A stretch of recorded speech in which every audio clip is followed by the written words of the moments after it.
The expression that money makes the world go round is not a new one. Turn back the clock a few hundred years ago and you have, back in the Hasidic world, many Hasidim going up to their Rebbe, their rabbi, and saying, give me a blessing for parnasa, for sustenance. It's so hard to work. It's so hard to scrape by making a living.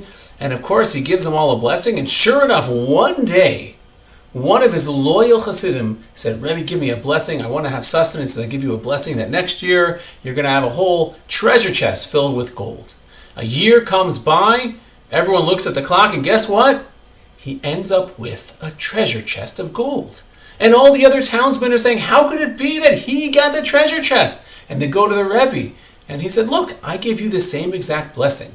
But you know the difference between you and Yankel? Yankel, when I told him that he'd be filled with a gold treasure chest, he went out and bought the treasure chest. He believed that he would actually get the money, and he acted on it.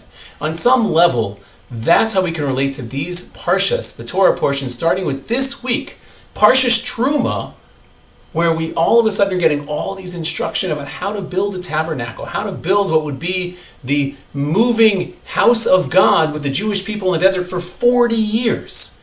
And you have to construct the gold and the silver and the wooden panels and the planks and the woven tapestries. And there's so much intricacy. And you're looking at the Torah portion and saying, how does it connect to me?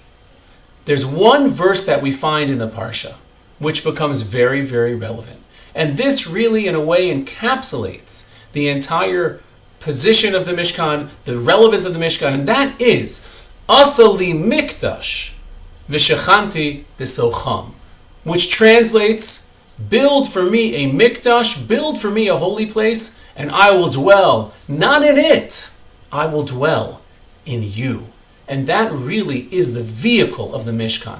Build for me this Mishkan, build for me this Mikdash, build for me a holy place, and I'll make sure to dwell in you. There's a concept that we find in the Zohar, which is, God is willing to fill up your kli. He's willing to fill up your vessel. But first you have to become a vessel. You become that vessel, and you can allow godliness into your life. It brings me back to a quick story from 22 years ago. I had a good friend in high school.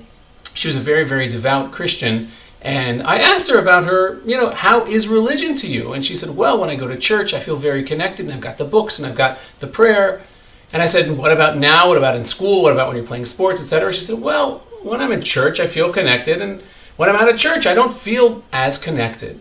And really, what we need to do is we need to build that Mishkan. We need to build that sanctuary in ourselves.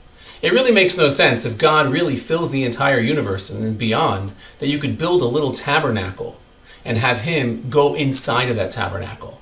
But on the other hand, if you think about it, if you've ever met a very holy person, how could it be that this person of flesh and blood, of skin, this physical person could have so much sanctity, could have so much special spiritual qualities?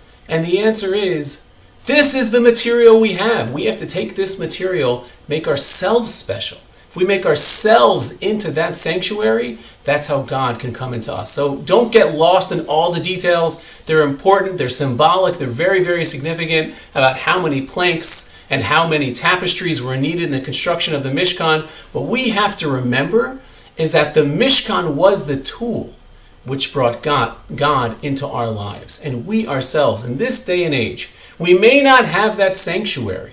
We may not have that holy temple, but we can make ourselves into that treasure chest so we can fill ourselves with gold, fill ourselves with spirituality, and connect to a higher life. Have a wonderful Shabbos.